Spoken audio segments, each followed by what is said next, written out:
Okay, so here I am. I don't know if anybody's going to show up or not, but I guess I'll just start right here so that if you do the playback, first of all, I want to apologize. The lighting is bad. It doesn't look like this is very clear.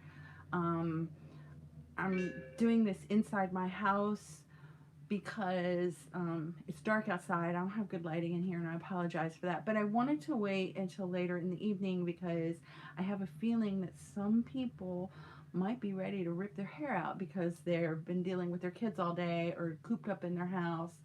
And maybe I'm hoping that, this is late enough that at least the little kids are in bed. But I want to just set a little bit of ground rules before we start. So, the first thing is I don't want to judge anybody. I don't want to play any blame games. I don't want to incite any kind of fear. I think there's enough people who are nervous about all different kinds of things related to this virus that's been going around as it is. So, I just want to make sure that we're nice to each other. My real purpose is to try to help each other. So I'm going to ask some questions and try to maybe get people thinking about some things. And maybe as I'm talking and we're chatting, if you want to chat and say hi or whatever, we can come up with some ideas. And if you're listening to this on the playback, if you didn't have a chance to come in, then, unfortunately, you're going to miss what's in the chat. But go ahead and put comments below because we want to just continue on trying to help each other.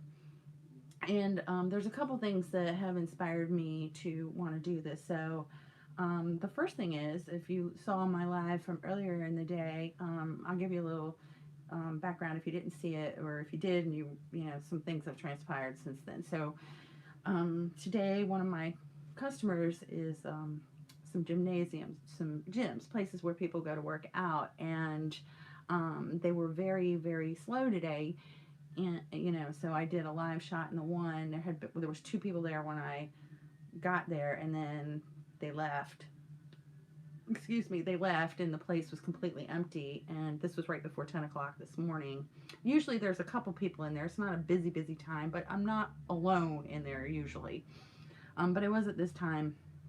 So anyway, shortly after that live stream, the guy who manages that particular gym came in and I was talking to him. So they have decided to allow only 7 people at a time in the gym to work out. And the reason why is they're trying to stay in line with the request that Trump had put out saying, to try to avoid groups of more than 10 people. And they're doing that to help keep their family, they call it their family, their membership healthy, and also the employees. So there was, that's a pretty good thing, I think. And that way they don't have to close. Because apparently some of their competitors are closing. So anyway, that's what was happening with that. And that was one of the things that made me think of this. And then a couple other things that, people that I have talked to, at the other gym, there's a lady that manages that, and she's telling me some personal things. So her husband's been sick, and she's got 3 children, one who has a disability, and another one who's in college, and another one, I think she's like a senior in high school. So her college child has been home for a couple weeks because they closed the dorms. Oh, hi, Michael. Hi.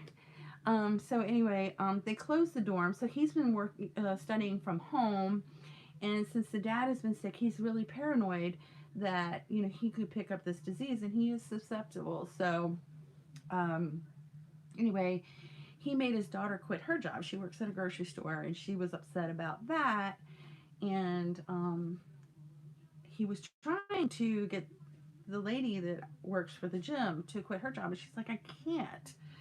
For a couple of reasons. Number one, right now that's the only income they have.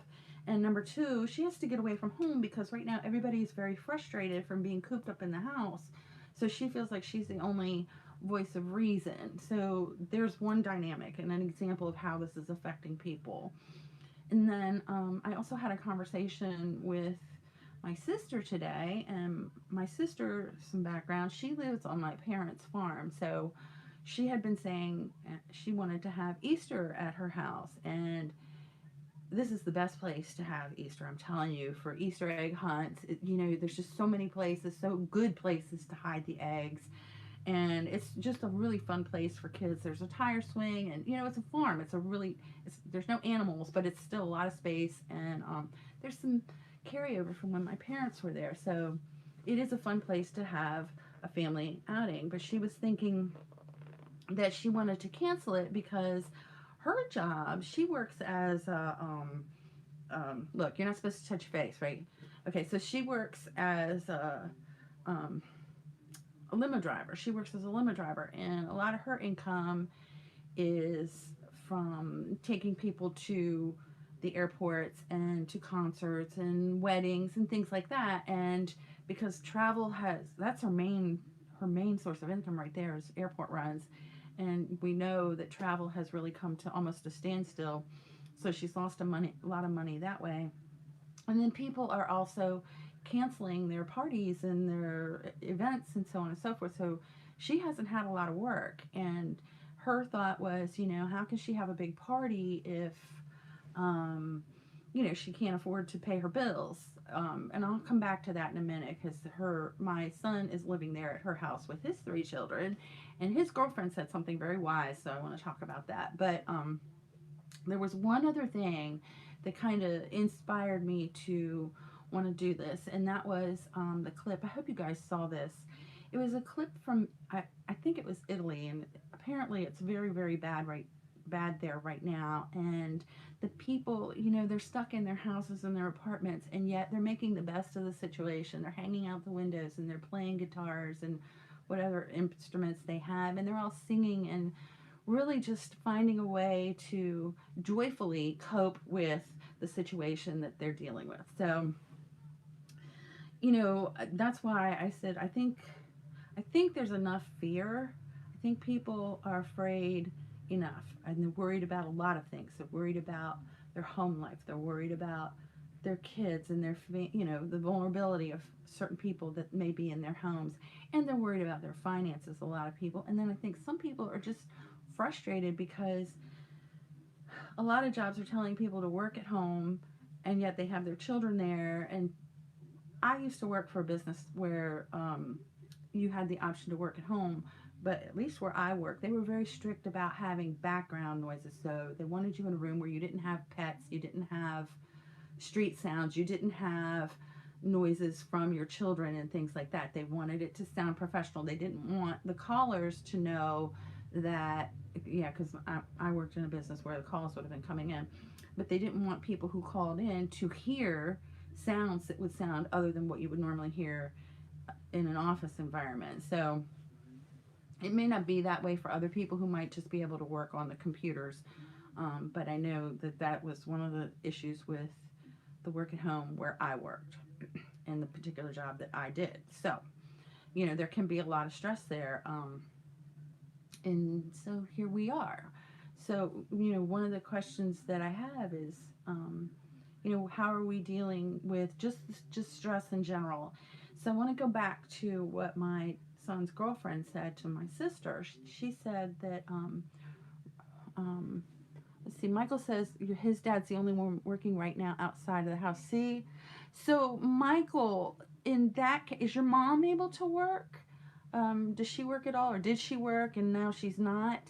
Um, that's I'm just, if you don't mind saying, if you don't want to say, that's okay, because I don't know if anybody else would ever see that, but it's personal. But I'm just kind of wondering.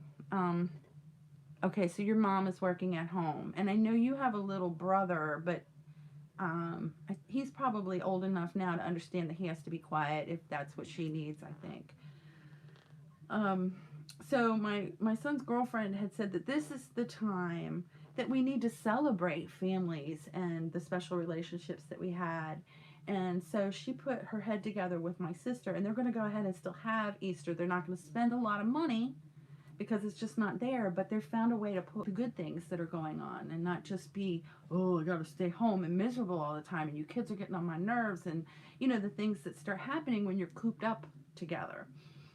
So I thought that was brilliant for her, and it's kind of inspiring. So, I know some people are really good at finding ways to occupy their children, and some aren't.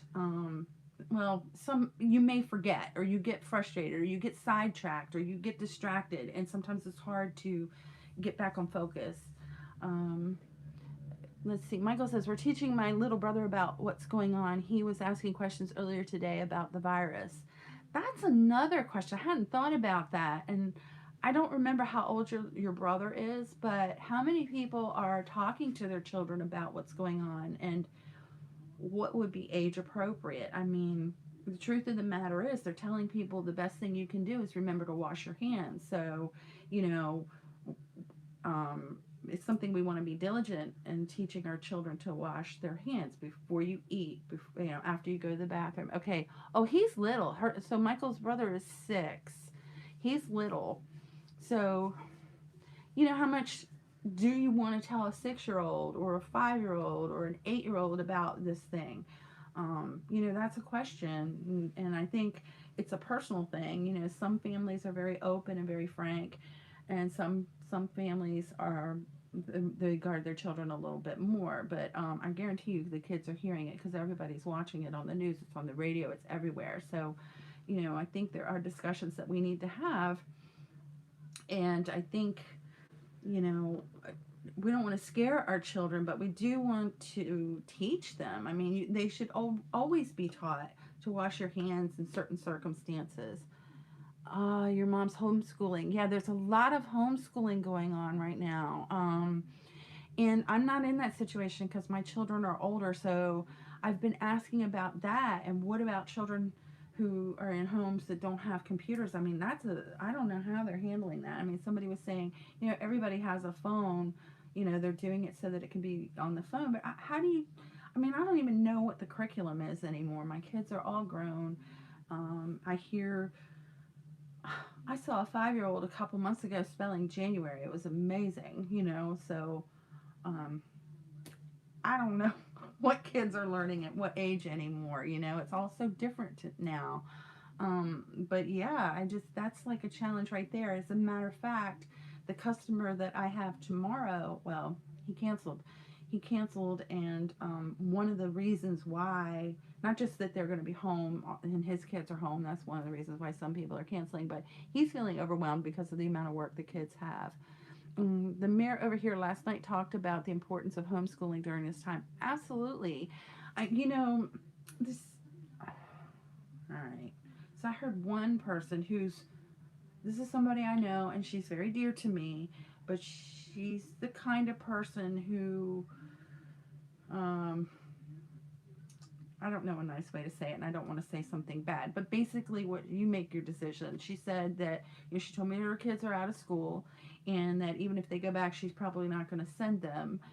Um, I know she knows that her daughter needs to have an education, but I think other things are more important to her. So, yes,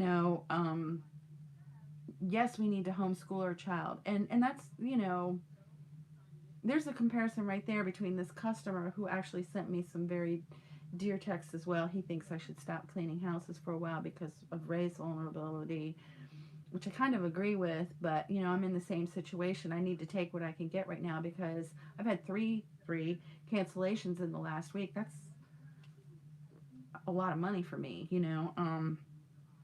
But I have other things that I'm doing. So even under normal circumstances, if a customer would cancel on me, I am still going to look for other ways to generate income. And like one of the things that I do, it's not paying my bills, but it does help, is my eBay store. So yeah, tomorrow I'm going to be listing things and looking for things to sell. And we may have nothing left in this house by the time this is over, but I'll figure something out. So, but yes, I mean, it's talking as far as homeschooling, uh, what are people doing as far as, I mean, everybody agrees that the children need to have an education. So let's just say I'm somebody who I don't feel like I could teach my children as well. I'm not that great at it. Or maybe there's a subject, because this has happened in my real life, where my children are learning something that I don't know anything about.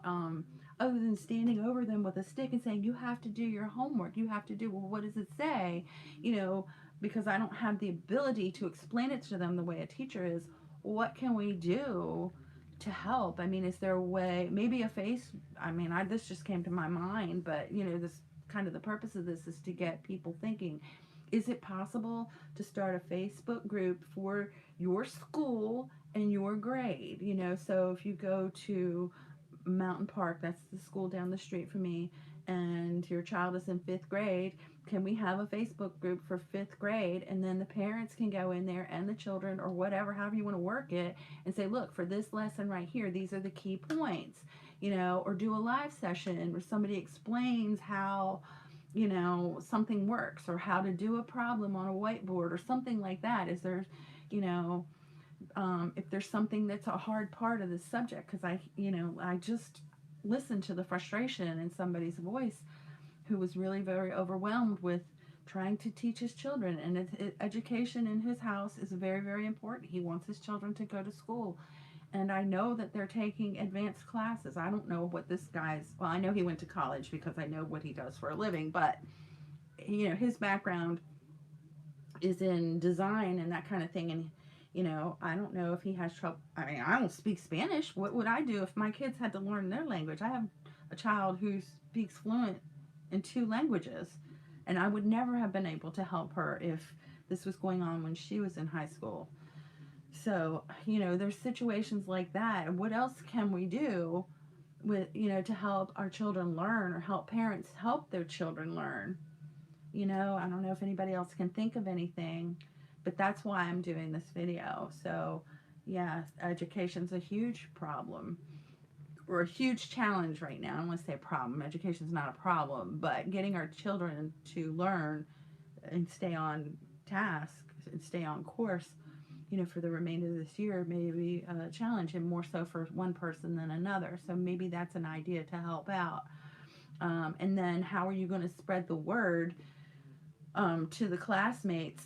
Or maybe the schools could do something like this. I don't know. I really honestly don't know how they're teaching the kids anyway. I mean, the way he was saying it just sounded like you went online and this is what it was, and there was nobody there to explain it, which makes it kind of hard. Um,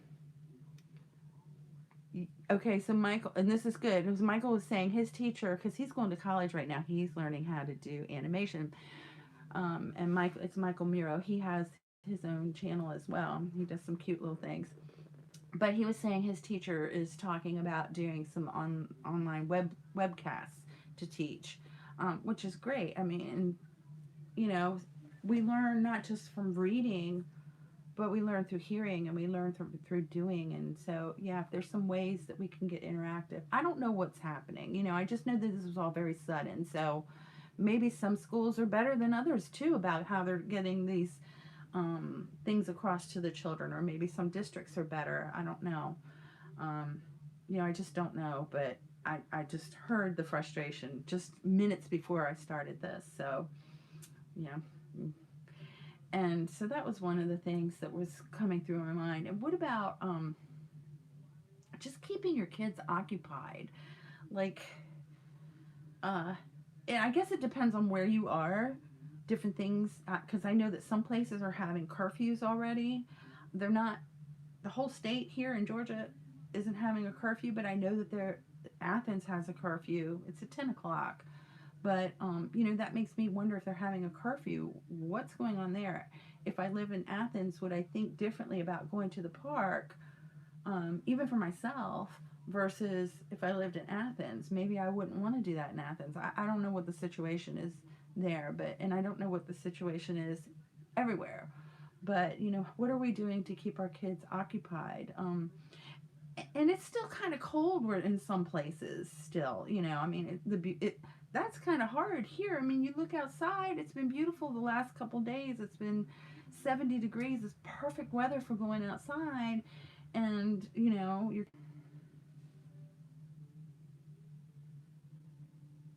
okay. I hope you can see me. I just had a little technical difficulty. Anyway, there's just so much you can do. As far as whatever you normally do, after a while it's going to get boring if you're doing that all day long, or all weekend long. And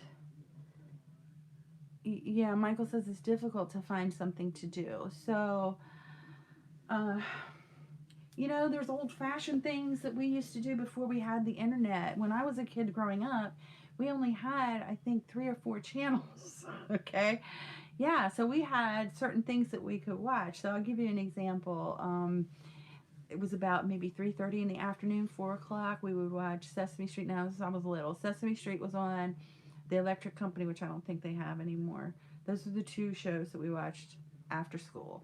Saturday morning we had cartoons, and then in the afternoon, they were even old movies when I was a kid, but there were things like Blondie and Dagwood and Shirley Temple movies and Abbott and Costello. Those kind of movies would come on Saturday afternoon.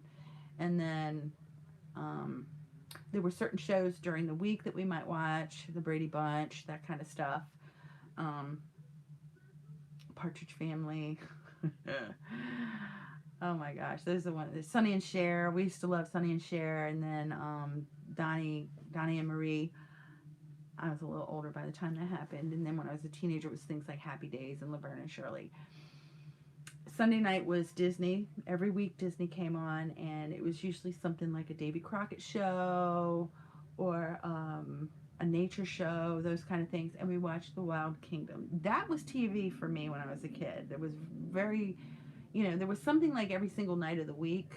And during the day, there would be things like The Munsters, Gilligan's Island, like if you were homesick, or during the summer, I Love Lucy. If you're into those kind of shows, Rick 9G, he is he gives you so much information on these old time 1950s and 60s shows, especially I Love Lucy, Gilligan's Island, those kind of things. And there was the game shows like The Price is Right and those kind of things. They would come on, and then they had the soap operas in the afternoon. So All My Children and Days of Our Lives and General Hospital, and so I didn't particularly watch those as a child. When I was really little, I used to watch them with my grandma while my sister took her nap, that little, and we had tea. So I think I had more milk than tea. But, as a young child, and when I could get into the most mischief, I wasn't interested in that. I was outside playing. So it wasn't until I was a young adult that we had cable, and we didn't have internet yet.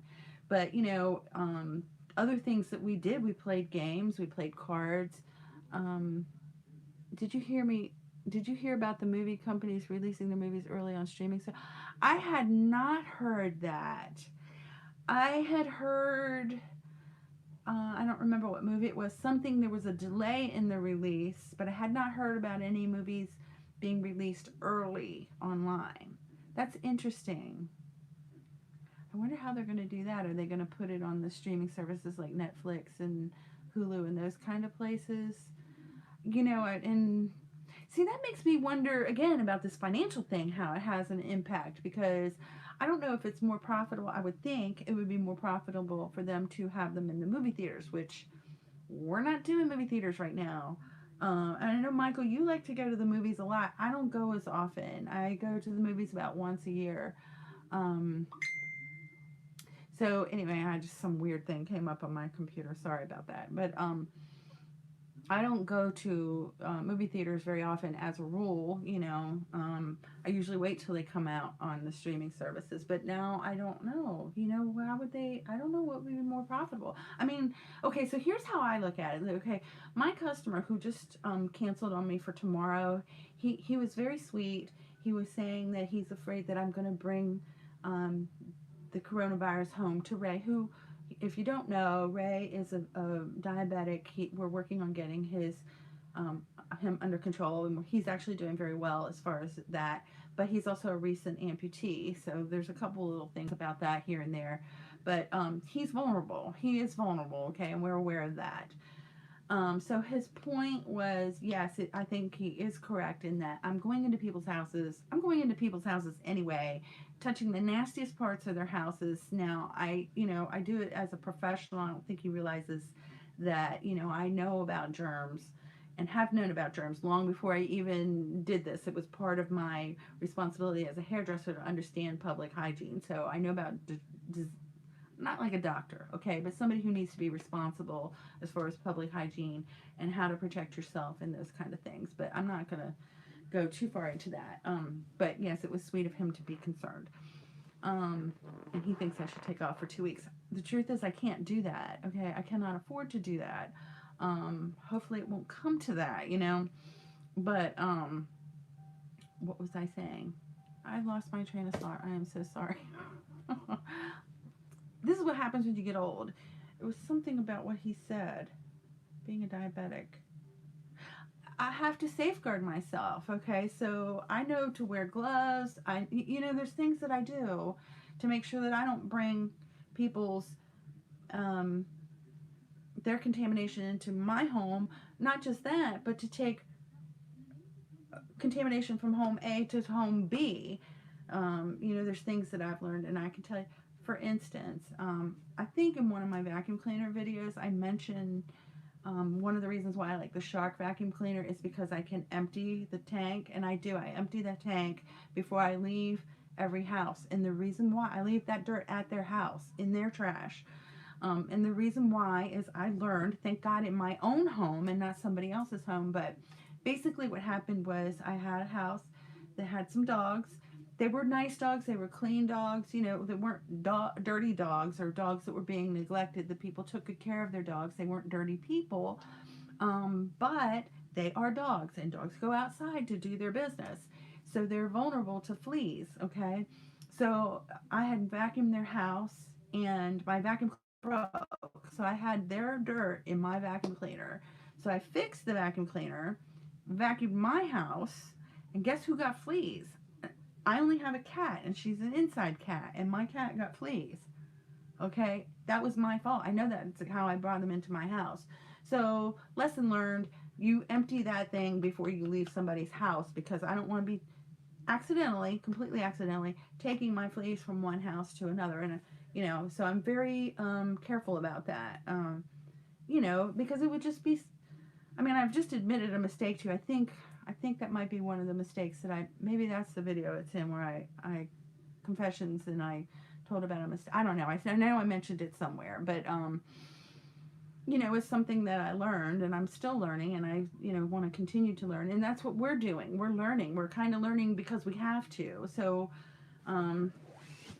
what else can we do to keep our kids occupied, or pass the time besides playing board games and playing cards, and what can we do? I know a lot of people okay, so I'm going to talk about cleaning here for a minute, because that's really where my expertise is, right?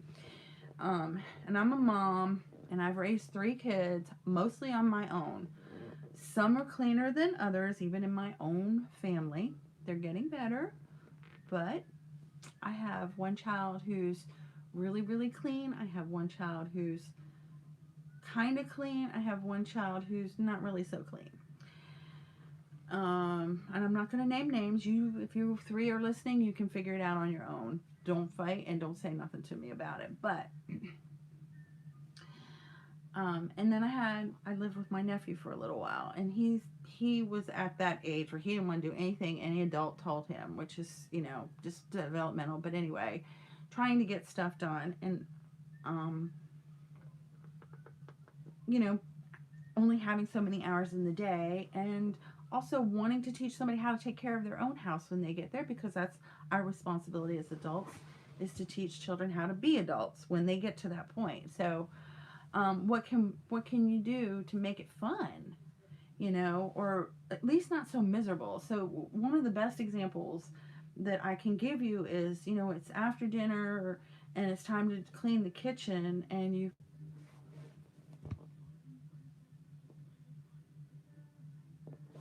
Hi. Again, technical difficulties. I bet you everybody in the state of Georgia right now is streaming something. So I'm sorry about that. Bear with me. I can't help it. But anyway, so it's after dinner time, and it's time to clean the kitchen. Now, doing dishes, I haven't had a dishwasher in quite a while. Truthfully, I kind of miss it. But anyway, the last several houses that I have lived in for the last 15, 16, 17 years I've had to wash dishes by hand. I have. But here's the thing. Now, all right, I'll give you an example. what it could be like, and it might be like at your house, but it doesn't really have to be that way. So when I was growing up, my sister and I, we took turns. One night one washed, the other one put away. And then the next night we switched. So then the other one washed and the other one put away. I get why my mom was doing that, but I think she might have had less arguing if she'd have been a little bit more interactive.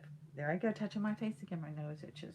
Um, so if she'd have been there, she could have washed and had both of us put away, or she could have had one of us wash and her and the other one put away. And so, first of all, there's an adult present, and second of all, she can kind of. This is what I did. I'll just do it that way. Washing dishes is a really good time to have conversations with your kids. Somebody's going to be distracted because they're doing something else. Not distracted like not paying attention, but kind of like when you're driving a car and you're having a conversation with somebody. So your focus is on what you're doing, driving, but you're still able to talk to somebody, okay?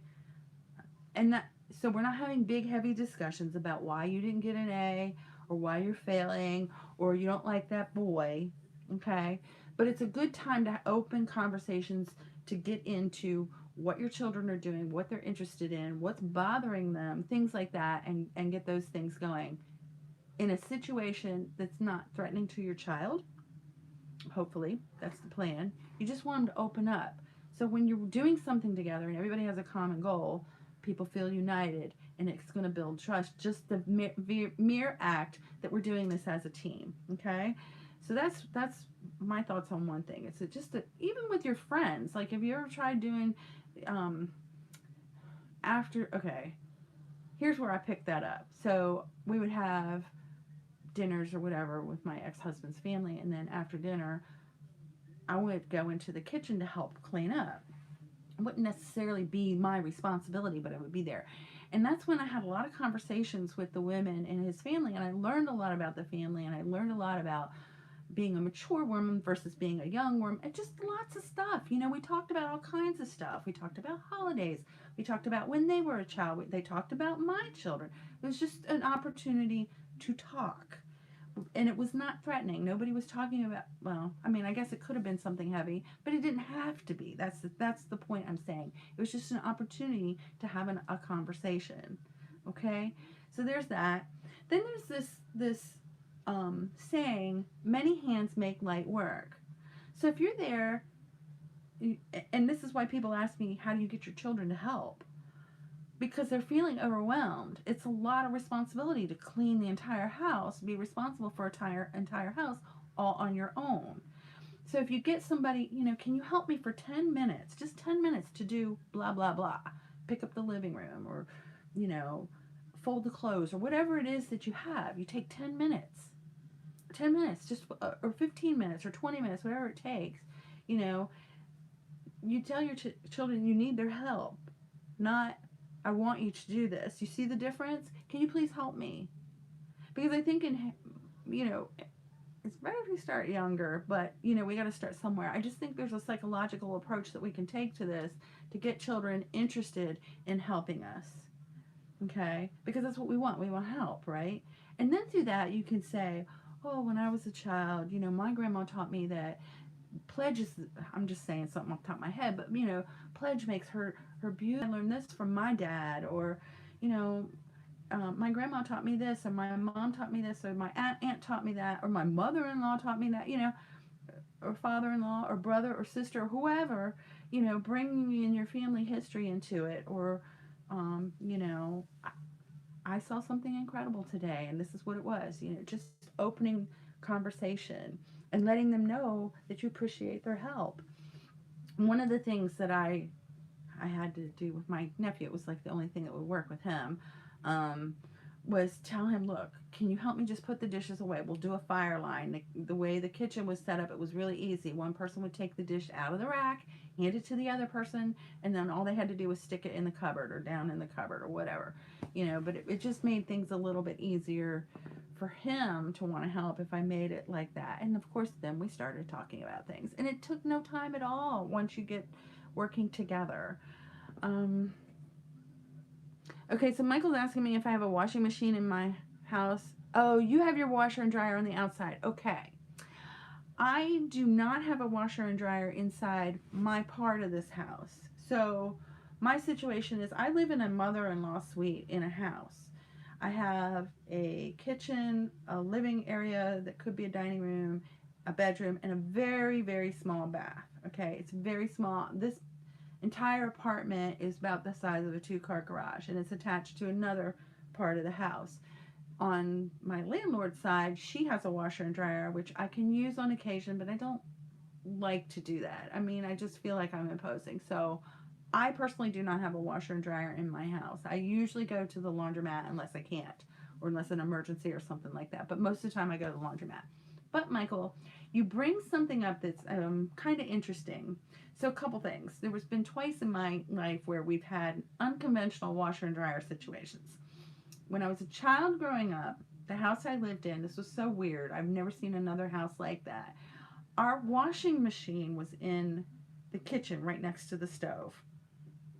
It was There was a place in the counter cut out and the washing machine fit in right. So here's the washing machine, here's the stove, one right next to the other. We used to use the top of the washing machine for countertop space, really.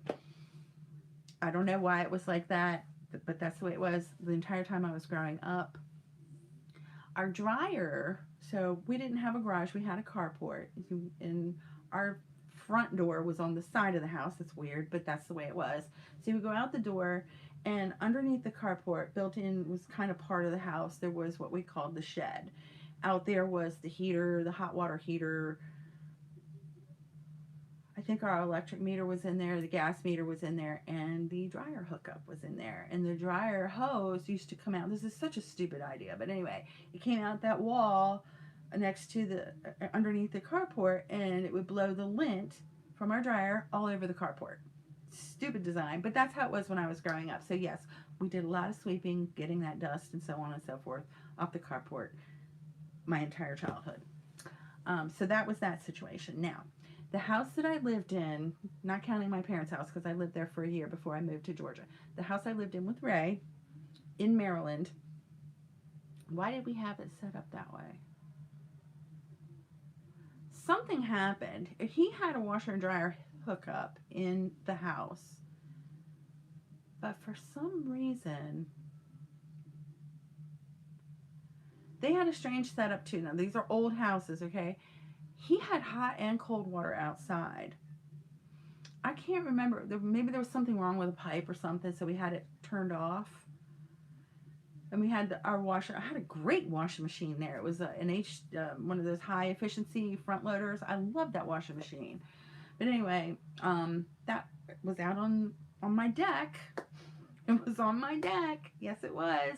And we had a hose or two hoses running, regular lawn hoses, because they had to reach from the side of the house over to the deck to my washing machine. So my washing machine was outside and my dryer was inside. But I didn't use the dryer very much. I really preferred to line dry. So, I don't know. But that was weird. And because it was outside, I'm trying to think what I did with the water. I think I just let the water run into the yard. I don't know. We lived in the country, so it wasn't as big a deal as if you lived in a neighborhood and you had water, you know.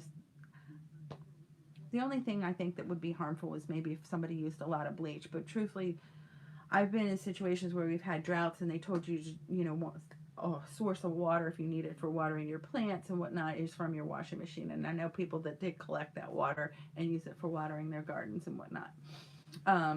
But I also know that some places where I have lived in neighborhoods, if your washing machine was running down, say, into the street, they would have a cow. So I guess it depends on where you live. But yes, I've heard about people having washing machines and dryers outside. It's not that unusual. I knew about somebody else, a friend of mine from a long time ago who grew up in Puerto Rico, and their washer and dryer was outside. They had a lanai or something like. I think that's what they called it. It's like a porch, but it's outside, and that's where their washer and dryer was when he was a kid. So it's not that crazy. Um, so, anyway, I think we've talked about kids a lot enough. What about the other concern that I have is my concern too. It's becoming more and more of a concern as we go along. Um, but, how are people dealing with a loss of income? I just recently, well, this afternoon, I was listening to something and they were asking Trump about unemployment. And I know that there was something said about this stimulus, this $1,000 stimulus, which is not going to really save anybody, I don't think, but it will help. And I don't think they've finalized the details on that yet. But as we go along and you watch this thing, if you hear something, go ahead and put that in the comments down below if you've even listened to this that long. I mean, we're 40 minutes into this now, but just to let people know what's going on and things that they can do. My sister was telling me today, because she hasn't had enough work, that her boss had told her to file for unemployment. hmm So, yeah, I'm sure that unemployment is going to go up, but the rules on that, I'm not sure what they are here in Georgia. I don't want to have to do that anyway, but what are people doing? I mean, for me, I think I've already mentioned this once. I'm going to start working on my eBay store. So, like he canceled on me for tomorrow and probably next week too. I think I'm probably not going to do his house either. But, that just gives me more time to focus on other things. You'll probably get more videos from me as this goes along because I'll have more time. Um, I hope that's good for, my YouTube channel. But yeah, I'm not going to be sourcing, I don't think, unless I get, $20 or something here, because I can get a lot of stuff for $20. But I have plenty of things here that still need to be listed. So, yeah, I'm going to be working on that. And I work on other things, I am not an expert eBay person. So, um, I can tell you what I know and things that I learn along the way, but I'm not an expert. But I do know that, as I learn things, I'll go back in and I'll tweak some of my listings, or I might run a promotion. I've started doing that. So I have sales that I'm running. I try to keep something going every every couple days or so, just to keep things interesting for people who might stop by. So that's what I'm gonna do. I don't know. They always tell you diversify. You shouldn't keep all your eggs in one basket. And up until recently, I always thought that meant what you do with your investment money, which I'm somebody who never really had a lot of investment money. But at one time, I did have stock options, and I had a 401k, and I could choose how that 401k was invested. And so I would do, I would choose different types of, I guess there were stocks or something that they were investing that in. And that's what I thought it meant, like money that you put into the bank. Um, Okay, so Michael was saying he was thinking about going live. Michael, you and I need to talk on the phone sometime here soon. I'll help you with that. It's not hard. It's not hard at all, really. I think the hardest thing, at least for me, is keeping a connection. But really, going live is easy. But yeah, I think pretty soon you and I need to have a phone conversation. It'd be better than texting on that one. But anyway, we'll get to that. But yeah, you need to go live, and you need to let me know when you do it so I can support you the way you support me. Um, but yeah, uh, now I think diversification means other things. So having more than one source of income. No, I'm not using a computer. I'm using a very beat up iPad. And when I say beat up, I mean it's taped together.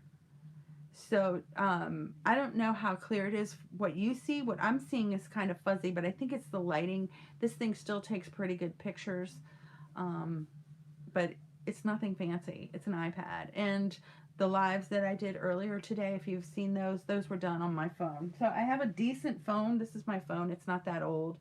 Um, Wait a minute, I just saw some. I still have another text from this guy. I know it is. He probably thinks I'm ignoring him. Anyway, it doesn't have to be. Okay, it is a little bit blurry, but not bad. Yeah, and I'm figuring it's probably the lighting because I've done. This is one of the reasons why I don't do lives at night or in my house is because it's because of the lighting. I have an overhead light there, and I have a regular stand light here, but I don't have like a ring light or some of the good lighting that other people have that when you see the inside and everything's so clear. And I just don't have that, and that's why you see most of my videos outside, because when the clear ones and you see me outside, they come out much better. But I just felt that this was important, and instead of worrying about the quality of the video itself, um, I just felt it was something important to talk about. And I think you and me, Michael, right now are the only ones that have been on this. Nobody else has come in, but I hope that some people will come back and get something out of it. That's my hope. It's not really for me to just sit here and talk for however long it is. I just really wanted to help people and hopefully get people's minds thinking about ways that they can deal with this. How can they do things? You haven't uploaded or gone on YouTube because of the new rules? Because of the children's laws? Because of the children's rules? Is that what you're talking about with the restrictions because of the I can't remember what they called that, but because the stuff that was happening with the creepy people doing creepy things with children's videos. Is that why? Is that what you're talking about with the rules? He'll get back to me. I know he will. Um yeah, okay. Well, if it's any consolation, I was looking at something to. Sounds like I did more reading and talking than I did any work today, but I actually did work very hard today. I actually did extra work, so, because the gyms were not as busy. But anyway, okay, so you're reading more into it. What I was going to say is, I saw somewhere their number one video right now or number one channel right now with the most views or most subscribers, something they've accomplished is a children's video. I can look it up later and send you the name of it. Not video, but channel. And I found it on TubeBuddy on their newsfeed if as I was scrolling through. So anyway, that's where I found it. I guess that's one of the benefits of being self-employed is I can do these sort of things as I feel. But I really did actually work harder and longer today at both these gyms. I spent more time on both of them to help make sure that they were clean, and not just because, well, mostly because of this virus, but also because they were not as busy as they normally were. I was able to do some things that's a little harder to do when they have customers.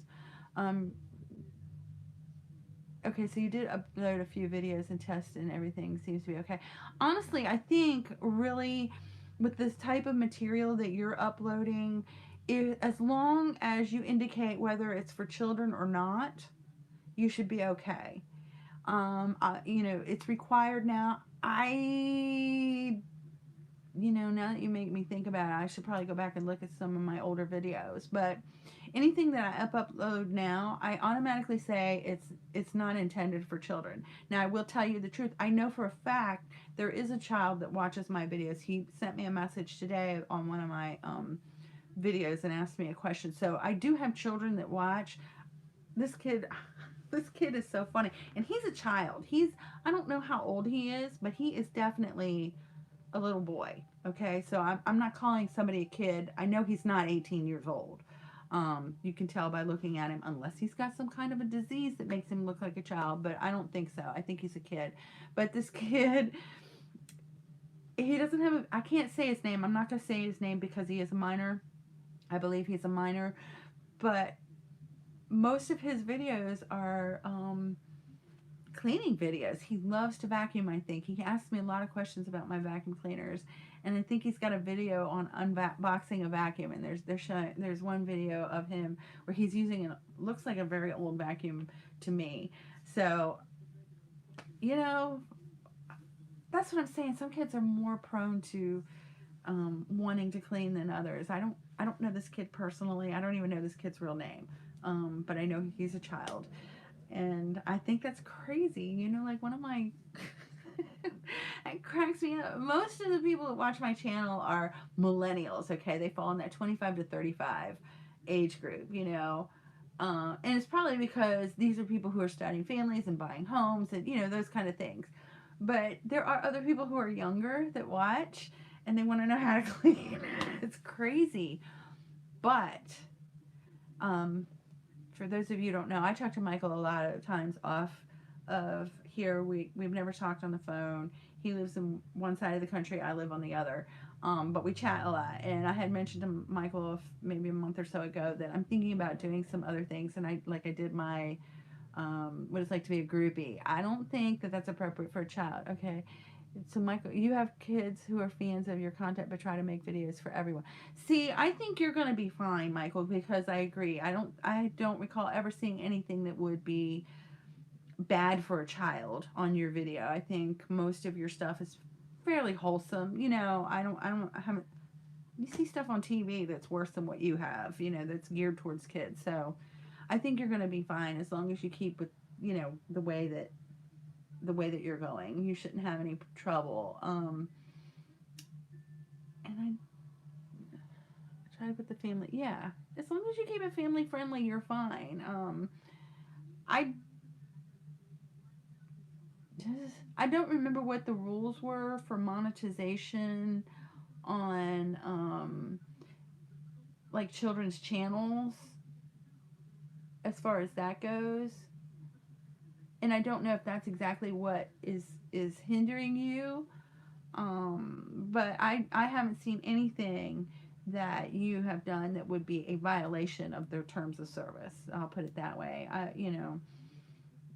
Unless you actually want to gear it towards children. And I have a channel too that's geared towards children, which there's a couple reasons why it's not very productive. I mean, I get views on it for some reason. People like the Ladybug book, you know, and that's what I was doing. I was mostly reading children's books, and it is definitely geared towards children. And there was a reason why I kind of let up, besides the fact that my life just kind of went to, you know, wearing a handbasket. But yeah, there was something that had to do with that thing with the kids. I can't remember exactly. But in truth, I mean, if that's where, you know, if I have, that's terrible. Oh God, there's no way for me to say it and not sound like an idiot. Um, when I have time to focus on that and post those videos again, it will be because that's what I want to do for the children. It's not because I want to make some money reading kids' books, because, you know, there's so many channels that have that. And I think there's other people who read better than I do, read aloud better than I do. There's a lot of better presentation. I mean, I'm reading it like you would read, you know, like if you were in school or in the library or something, and the librarian's reading it and holding the book like this. I don't have these animated stories. So, you know, it's just like JJ Mom reading a story. That's what it is. And I really started it mostly for my grandkids, so that's what makes me such an idiot. Because I'm not doing what I should be doing for my babies. But anyway, I digress. So, we're coming up on almost an hour. I don't know how much help I've been to anybody who's able to listen to this video, but I didn't come into this really thinking that I was going to help a lot. I really came into this hoping that we can help each other with ideas. I'm throwing my ideas out there. They're not necessarily the greatest idea. They're not necessarily the greatest idea for one particular person or maybe for anybody, but I just wanted to get the juices flowing and see what we can do to help each other. You know, when 9/11 happened, you know, that's what my generation's going to say. Do you remember where you were on 9/11? There's word going around that if you mention the virus by name, your channel or video is at risk of being taken down. I've heard that. I don't understand why that is. That seems kind of, I mean, I haven't heard why. It doesn't make sense to me. I mean, the only reason why I can see that it would make sense is one of two things.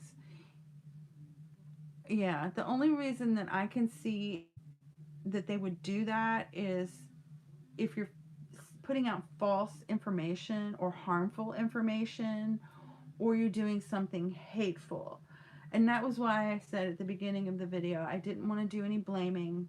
I didn't want to do anything to fearmonger, because I don't want to do that. And I hopefully by the time if you've gotten this far, you realize that I really don't want people to be afraid. I want people to be able to, actually, maybe you could enjoy this time. You might not enjoy not having, the freedom to go to the movies and the restaurants and places that you're used to going. Um, it's like an extended snowstorm, hopefully. For most of us, I'm hoping that's the way it is. My heart goes out to people who have actually been literally touched by this disease, okay? But I don't think that most of us are going to be literally touched by this disease, okay? I think most of us are doing what we're doing so that we don't get touched by this disease. But it's still going to be difficult. So how can we make it better? And that's, what I'm kind of hoping, when your kids look back and they say, remember when this virus went around and, we stayed up all night playing Twister, or we put on mom's old records and CDs, and we did karaoke in the room, and we used hairbrushes for microphones. I mean, that's the kind of stuff we did when I was a kid. We put the radio on. We, look at my dirty hairbrush, Oh, God, I'm going to show you. I'm not going to sing a song because I don't want to copyright, but, this is what we would do. We'd sing into the hairbrush. That was our microphone, dancing with a mop. There you go. Okay. Things like that. And that's what I'm hoping, that you can have memories like that. Maybe you can't go on a vacation, but maybe you can camp out in your backyard if it's warm enough to do that where you live. You see what I'm saying? I think it's best to stop watching the news from time to time. It can be overwhelming. Man, Michael, that is the truth. I don't really watch the news very often. I stopped watching the news when the anthrax thing started going around. That was, that terrorist anthrax through the mail thing. And the reason why is because they were saying that anthrax is, it's not contagious, it's communicable.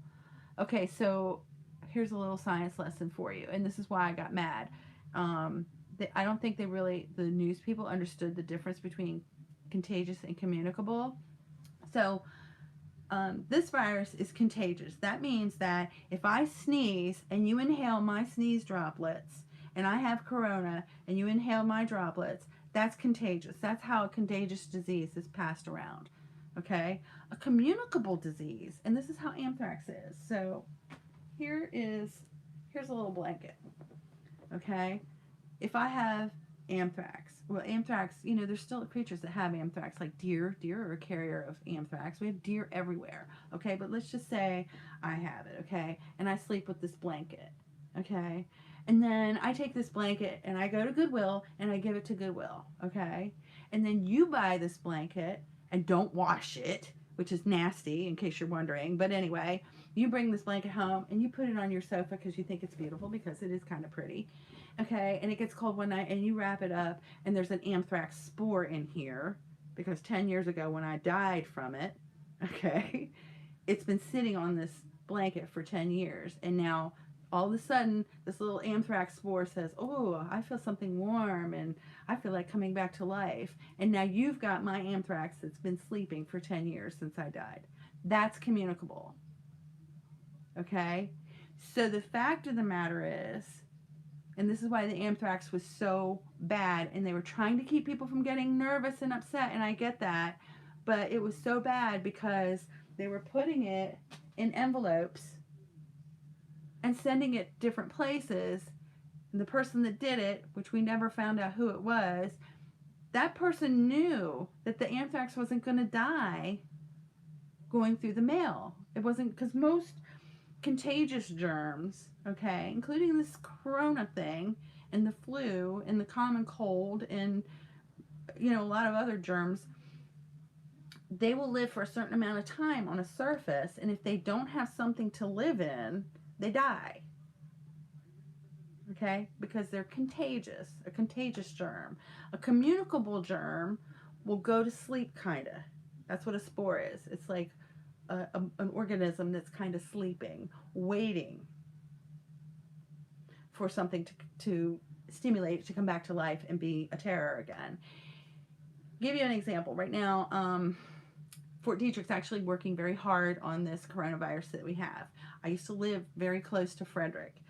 In Fort Detrick, in Frederick, Maryland, that you can look this up online and you'll know I'm not kidding. There's a building that they call the Anthrax Building.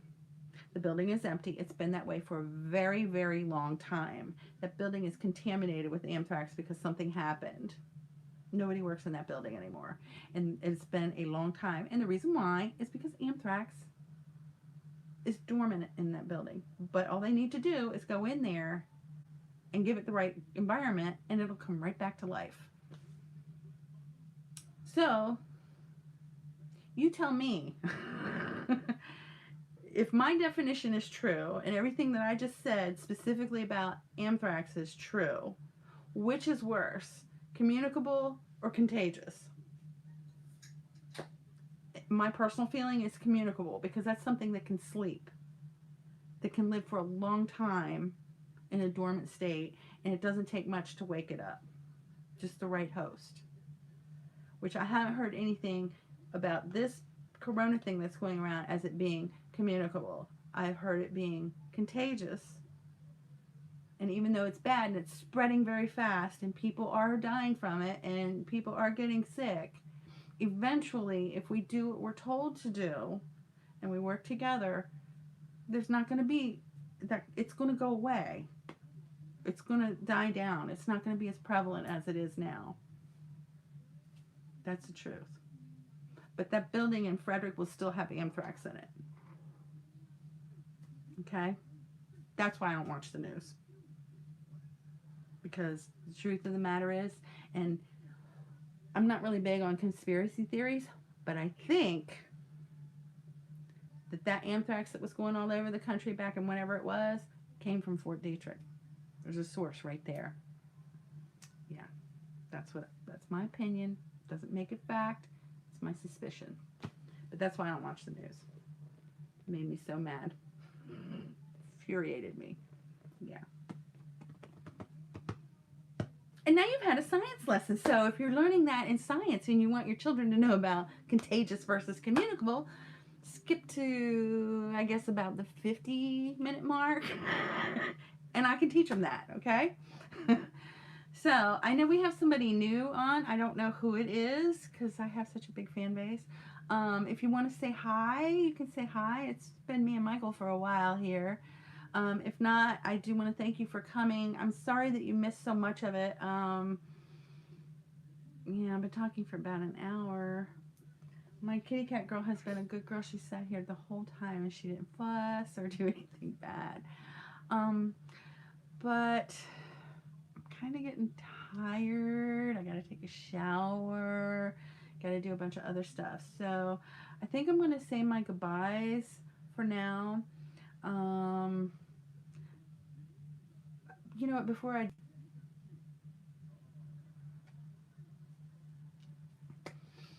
la-di-da. Okay, so I hadn't finished saying goodbye. And again, my internet went out on me. I'm so sorry.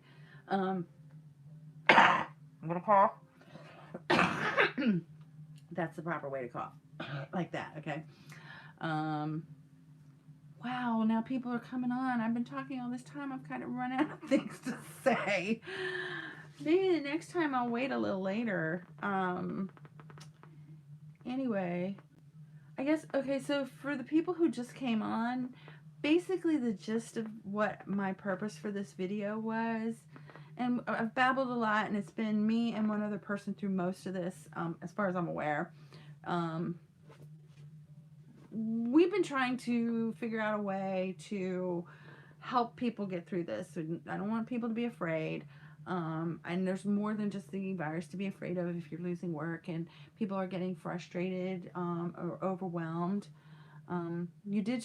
Oh, thanks for sharing that, Michael. I appreciate that. He is my number one fan. He's also my very best YouTube friend. Um, and I'm his number one fan. You posted a link on Twitter. Thanks so much. Um, anyway, for our new person who's come in or people, just trying to brainstorm a little bit. So I've talked a lot, and my main purpose is to help people think of things that they can help other people to get through this. How are you dealing with your children? How are you dealing with the loss of income? How are you dealing with being cooped up? Here's another crazy thing. I mean, it's not really going to affect me, and hopefully it doesn't affect people, excuse me, too badly, but the state of Pennsylvania stopped selling alcohol.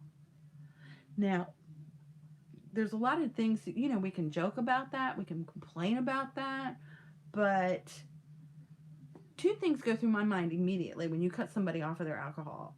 Okay? The first thing is, if somebody's a genuine alcoholic and they need that alcohol, that's kind of a health issue right there.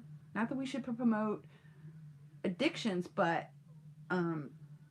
alcohol withdrawal, genuine alcohol withdrawal. Look, I sound like I've been drinking. Um, Genuine alcohol withdrawal is dangerous. Okay, I'm not talking about somebody who gets drunk and they abuse alcohol and they may be a nasty drunk. I'm talking about somebody who's physically dependent on alcohol. That's a very dangerous drug to come off of. And I'm going to say it that way because at that point, that's what it is. The other thing is, people who crave alcohol and don't get it their personalities can turn nasty. And so what's going to happen in areas where people can't get the alcohol regarding, domestic violence and suicide and all these other crazy things. Michael says I should do more of these if I can, and I missed the rest of it. I'm sorry, Michael, but I appreciate your support. I'm going to try to do that because I think you and I have talked earlier. It really isn't relevant to this particular video, but there's some things from my childhood that are not so pleasant that I wanted to share with people for the same reason, to help them and to let people know that just because you go through certain things doesn't mean, your life is completely messed up and that you can't have a productive life and a full life and a happy life, which I feel really the last 20 years of my life have probably been the best part of my life, which I know a lot of people look back and they say, oh, I wish I was 15 again. I would never go back to my teenage years. I loved school, but the rest of my life and my friends, I love my friends. I still love my friends. But there are certain parts of my life that I would never want to go back to, never in a million years. Never, ever, ever. They were horrible and they were sad, and it took me a long time to deal with it. Okay, so moving on. But if you're interested in things like that, let me know if you want to know more personal stuff. And I also want to talk about things that I'm learning about dealing with somebody who's got an amputation and those kind of things. We should talk on the phone soon. Yeah, Michael, you and I are going to need to have a real conversation, ear-to-ear conversation soon, especially if you want to do live streaming. It's not as hard as I think you think it is. It's really not. It's easy. I think the hardest thing for people, and even I mean, if you've been listening to me this long, I've like lost my train of thought. I don't have a script. I just came in here and decided to talk. And so a pre-recorded video, you can have a script. You can write it and put it out off, side, or you have some notes or something like that. If you make a mistake, you can splice it together and make it look like you know what you're doing. When you're doing live, it's just like public speaking, which is terrifying to people. It's like one of the number one fears people have besides corona. Public speaking is difficult. I was fortunate that I learned how to do that as a child, but I still get, the same kind of jitters and the adrenaline rush before I, have to do that. But I have done it since I was a child, and I did it in church. I taught object lessons and certain things. And the church that I went to where I did that, it was the whole congregation. The object lesson wasn't just little kids, it was everybody. And then, being in leadership in some of the companies that I've worked for, I've had to lead meetings and teach classes and train classes. And, so I've had opportunities in my life to speak to people. And, I'm not perfect. Obviously, I say, and I say like. I try not to swear. Um, and believe me, I can cuss a blue streak. You'd think I was a sailor. Um, but I don't want to do that here because I want to be respectful to my audience. I think I have more of an audience on Instagram than YouTube, but I will try to go live on both. Yeah, try. And that might be true. I don't do so much live on Instagram. Maybe I should do that. Maybe I'll do that tomorrow. I'll do like a repeat of this or something. I don't know. I'll have to look into it because I've never done a live on Instagram. So I don't know what that's like. But I do think that I'm okay. So this is how I feel. Okay. And I'm kind of past wanting to be afraid. I don't want to be afraid. Okay. Um, I want to learn how to deal with the situation. So the disease itself, that's kind of the easy part for me, just by the nature of what I do. The things that are scary for me is how am I going to pay my bills? That's really probably my biggest concern right now. And I'm in a good situation. I don't have a lot of debt. And thank God, I mean, my landlady depends on me, but she knows what's going on. So I think that she'll be willing to work with me. Um, you know, uh, she worked with me when we had the accident, so I'm pretty sure she'll work with me again. So my living situation, I don't feel is at risk, but I don't like being in that position. Okay, and I'm sure that nobody else does. So there's that, and just I've never been in a situation. This is new for all of us. Um, like I was fortunate enough to have a great grandmother.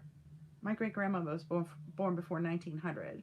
When my great grandmother was born, they didn't have a polio vaccination. They didn't have mumps vaccine. The MMR. Well, they didn't have MMR when I was a little girl. I had mumps when I was a little girl. My sister had scarlet fever, and we were actually quarantined. My house was quarantined when I was a little girl when she was sick. I don't remember it as much as she does, but I don't think it affected me as much as it affected her. But yeah, they came and put a sign on our door that said quarantine. Nobody was allowed to leave except for my father. He was the designated person to go get medicine or whatever we needed as a family. But nobody went to work. Okay, everybody stayed home, and I believe it was 2 weeks. Um, you're not afraid. The main concern you have will be family members being at risk and go to search for supplies. Yeah, yeah, I haven't been in the store since Friday, so I don't know really what it's like out there. I was talking to my daughter. I hadn't even paid attention since we had to go to Atlanta yesterday. We had a deposition for the accident that we had 2 years ago. So that's finally starting to come to sort of an end. But I didn't pay attention yesterday. It was kind of like, I felt like, okay, if you don't know, driving in Atlanta is a nightmare. I usually do not drive on the highways in Atlanta because it can take you longer to go on the highway to get from point A to point B than going the back roads. Um, but we did drive on the highway yesterday to get to the lawyer's office for this deposition, and it was like driving on, say, a Sunday morning. And Sunday mornings are probably maybe the middle of the night, but I don't do that anymore. But Sunday mornings in my life is usually the quietest time to go because everybody's in church. Okay, after church may not be as bad as rush hour, Monday through Friday, but there's still a lot of traffic. It takes a while to go around the city. Oh, somebody's awake. Y'all want to see Snickers, the internet sensation cat? She wants to play. Look. Oh, yeah, you're not happy, are you? That's Snickers. She's giving you all a look. Okay, run. Um, she just grabbed my arm. Anyway, so we went to this deposition. Now today, I don't, when I was talking to my daughter and we were talking about how it is around here and supplies and so on and so forth, and I was like, I didn't pay any attention, but I made it a point to look when because I did drive on the highway today when I came back from my second cleaning job, to look to see if there were tractor trailers on the highway, and there were. And then listening to what Trump was saying, so they haven't completely shut down travel. that's good, and they were talking mostly about between Canada and the United States. So they still want that travel back and forth for economic reasons. So transporting of goods, those type of things. They just don't want one person going over the line to go to the restaurant, or out to play. They want it to be a good reason for going from one place to another, which I think is good because, like, for instance, Michael, I mean, I think you know this. You live in California. A lot of our food comes from California, so all those avocados that everybody likes to eat nowadays, they come from California. I don't want my chocolates and avocados to be held up, and I'm sure that California doesn't want the avocados rotting in the field because they can't send them out. I did hear, because international shipments have been canceled, the price of lobster is supposed to go down. That's interesting. Interesting. I'm noticing that the price of gas is going down. It's been going down, and I'm not sure if it's related to what's going on with this, or if there was something else that happened that made it happen. But I'm seeing that it's going down. I'm watching, excuse me, my cat, because she's starting to act up. Snickers. Don't do that. I know. She's being good for the moment. She wants to get out of here. Excuse me 1 second. I'll be right back. You're being bad. Come on. You gotta go fast. I can't get a copyright strike. Go, go, go, go. There you go. Okay. Y'all probably saw the big mess on my bed. This is my office here, my office bed. In case you didn't know it, the ruler, the head honcho in our house is that cat. Okay? She decides, I got her fur on my face. She decides what doors are opened, etc. Who sits where. Okay, look, see, I have this tissue here this whole time, and I'm sticking my hands all over my face. And right now I have cat fur on it because I held her up. I haven't heard anything about that. Can you live your life in fear or kiss your cat? I don't know. I mean, I would still be kissing my kids, to tell you the truth. I would. I gotta be honest. I would be kissing my kids. I mean, not if they were sick, or not if I was sick, but if it was today and it was a normal day, even though the rest of the world is going crazy, yeah, I'd be touching them, and I'd be kissing them or whatever they need, hugging them. I would do that. And that's the thing that's kind of sad about this, I've had 2 experiences. So I told you I was in the grocery store on Friday. Look, I said I was going to say goodbye, and here I am talking. Well, anyway, I'll tell you a story. So I went to the grocery store on Friday when everybody lost their mind, okay? And I only had a couple things to pick up. So I'm standing in line. This lady's in front of me, and she's got some children. And we were talking for, nothing. And I said, can I see your fingernails? So she gives me, she shows me her hand. I touched her hand. I was looking at her fingernails, which were really cool, by the way. They were really super cool. So anyway, we're talking. She's taking care of her things that she's got to do. She's got this little girl, and she's sitting in the basket. She's cute as a button. And we're playing peekaboo. She's covering her eyes, peekaboo. We were playing. This went on for like 20 minutes because I was in line that long. So she finally gets up. She's checking her stuff out, trying to pay for her things. And, it's the express lane in Walmart. So you know how everywhere I've ever been anyway, maybe it's different where you are, but where I live, they don't have a conveyor belt. You just have to take your things and put them up on a smaller little thing by the register. So she's getting ready to leave. I'm loading my stuff up. So now I'm at the other end of my cart. I'm closer to this little girl. The little girl wanted to touch me. She put her hands out. She wanted me to touch her. And I was like, oh, no, honey, I can't touch you. I don't think your mommy would want that. And her mom turned around right away. She's like, and I was like, I didn't think so, So we kind of laughed a little bit about that. But, I didn't think about it when I was touching the mom. I don't think she thought about it either. I didn't say anything to her about it after she left, but maybe I already told this story. I don't know. But the little girl, I didn't touch the little girl. I didn't want to touch the little girl. So anyway, we had our deposition yesterday. It's a little bit more of a formal environment, more professional environment. And, I'm kind of old school. When I'm in a professional environment, even my customers, if I meet a new customer, I introduce myself, I put my hand out and say, hi, I'm Jenny. You know, if I meet somebody on the street and I've never met them before, that is the polite thing to do. Where I grew up, that is the polite thing to do. And most people reciprocate. They may feel a little uncomfortable. You know, I've gotten some pretty like weak handshakes. You know, I've got some real nice firm ones, but down here in the South, I think people are more receptive to it under normal circumstances. So I went in the office yesterday and immediately I put my hand, and then I was like, we don't do that. So I turned my lap, you know, with like shake elbows, you know, but it was just such a weird feeling. Like they weren't even sure if the opposing party was going to have, you know, agree to um, continue to meet because of the circumstances, but they did, and we had the deposition. And I can't really say too much about it at this point because I don't really know a lot, but hopefully this thing will be over with soon. So anyway, here we are now, almost an hour and a half. I have never had a live stream this long. I really need to get off of here. I'm exhausted. I have bags under my eyes, if you can see them or not. I mean, I don't know, but I'm tired. Now, see? Touch my face again. Right on my eye. My eyes itchy. I need to wash my face. Not only because of the cat hair, but I haven't even had a chance to shower or anything since I got home from work. So, I'm pooped. I'll probably talk to you guys tomorrow about something. I don't know what. Oh, if nothing else, day 22. I put day 20 earlier, but it's actually day 21. Day 22 of cleaning and organizing. Thank you so much for watching this long. This is a long video, and I apologize.